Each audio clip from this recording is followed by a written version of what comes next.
I put together a thing called a 5-day fallback in love challenge. And it's really just an opportunity for people to do to hear a teaching about aspects of love. Every day is a different aspect of love. And it kind of goes back and forth over some of the things that need to be understood when it comes to love.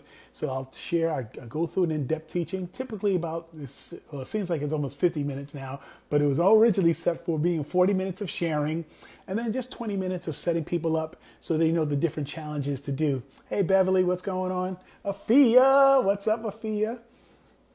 So after each day, you hear a teaching, and then you're given 3 choices or 3 activities to do. And man, oh man, people have been stepping up and doing them. And they have been, it's just, they are seeing results. It's only been 3 days. Yes, today was the 4th day. And people are already having this really huge positive impact. They are seeing not only their situation in a different light, not only their partner in a different light, but they're seeing themselves in a different light. Because you have to understand that it's not so much about the expectation of the outcome of the things that we do for another person. It's all about the process. Process means that you are trusting that your efforts would be received well. But you understand that since the other person's not you and the timing might be off based on whatever the case may be, things are not always, they don't always end up as you expect them.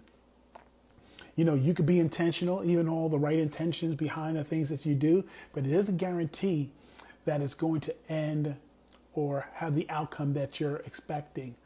We are to go through the process. We're going through the process of loving someone else, but it's to be open to these new possibilities. Because remember, we learned a little while back, I shared about love is nurturing someone else into new possibilities, because you're operating from a place of information. There's possibly information out there that you do not know. You only know what you know, and what you know isn't everything there is to know.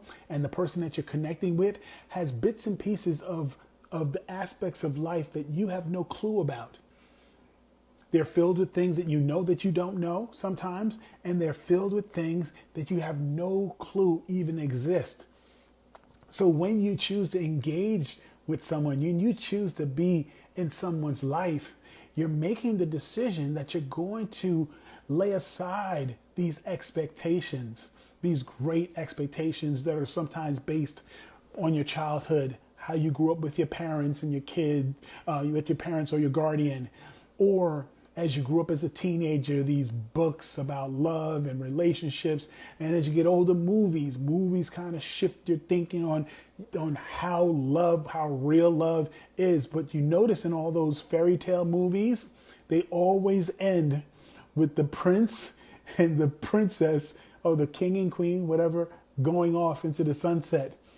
You don't hear about the life afterwards. Well, we're here talking about the life after they get home. That's right.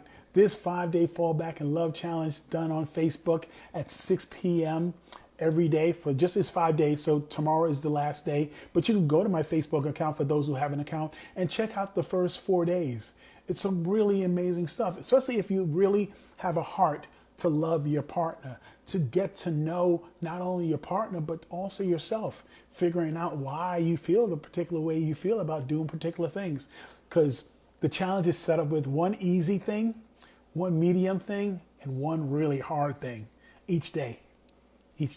And tomorrow is the last day. 6 p.m. Facebook Live. You could join me in. So here we are. Here we are. Life is all about relationships. I am Gunter Man from Soapbox Stand Up and Speak. We are here to go through three questions. Are you guys ready? Give me some love, give me some waves, give me something. I want to see. Hey, Joe T, what's up? I see you. I'll hit you with a wave. Boom. But I don't want to mess with this camera, might fall. All right.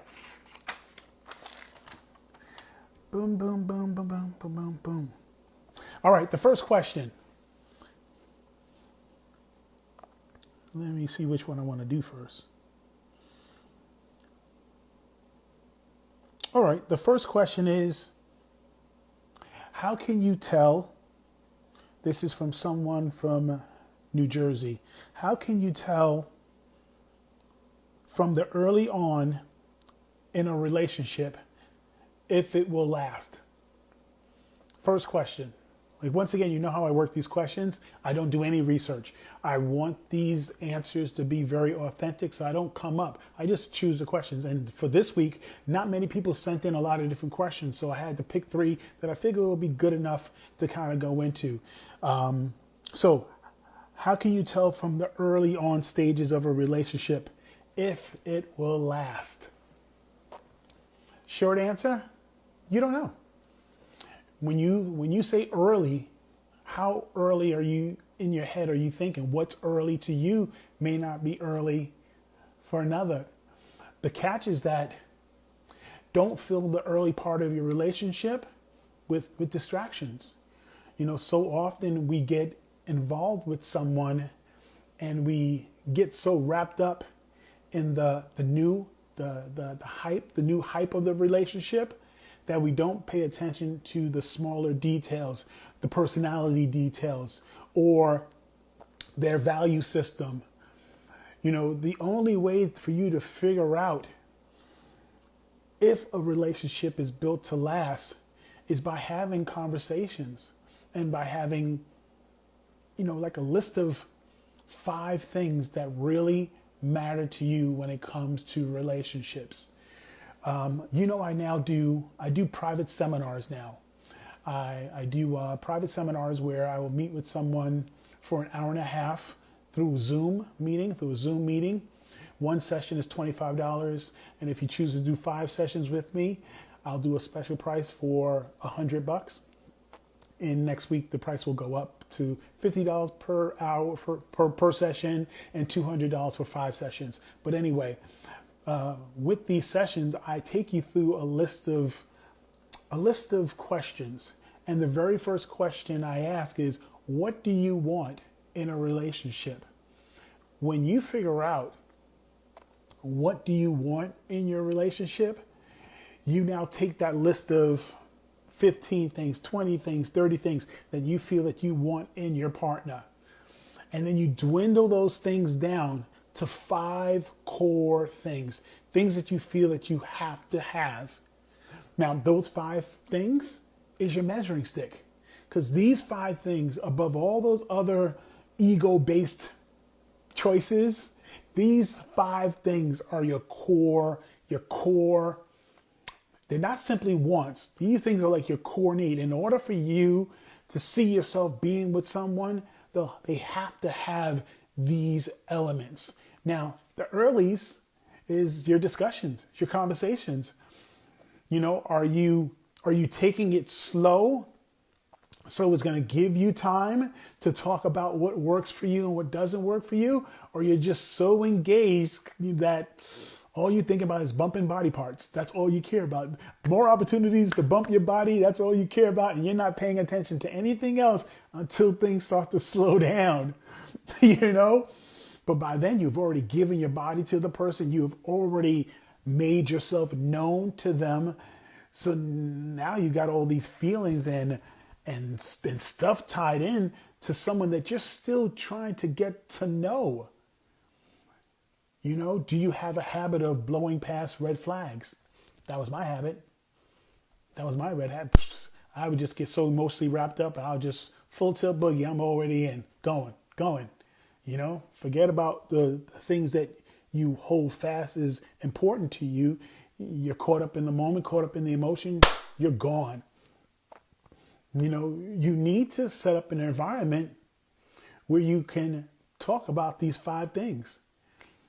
And if you're smart, get the person that you're seeing to talk about those 5 things. Have them write down a list. You know, because most lists are definitely filled with egotistical things and filled with expectations that are unreal or not true or not best for your situation. So get them to talk about it. That's right. Excuse me. Ooh, sorry about that. Get them to talk about it. Because then you know from the early on, from the early stages of the relationship, where their head's at. You know, where do they stand when it comes to faith? What is, like, tell me, what was the best advice that you received as a teenager growing up about relationships? Ooh, have them answer that one. Because then it gives you an idea where their head's at and what do they think about relationships. Think about it. You're trying to get as much information out of them if you want it to be real. Like, if you're playing for keeps, and I'm not talking about those who are just trying to get into a little something just for the moment and then move on to the next one. I'm not talking about you guys, you know, but sometimes you're in the moment just getting what you can or doing whatever you think is right for the moment. You're hurting hearts. You're hurting hearts because the other person might not be there. But if the person is there, that works for you too, boom, make that happen. Go enjoy yourself, you know? But those who are serious about really connecting with someone, really wanting to become that, you know, that one flesh, that mindset of being someone where you can have someone running with you, someone that inspires you to do something greater than what you normally would do, the person that makes you chase after goals. Now, like, you know, just their presence alone is making you want to be this better person. You know, this person that inspires you by the way that they live, that they're running.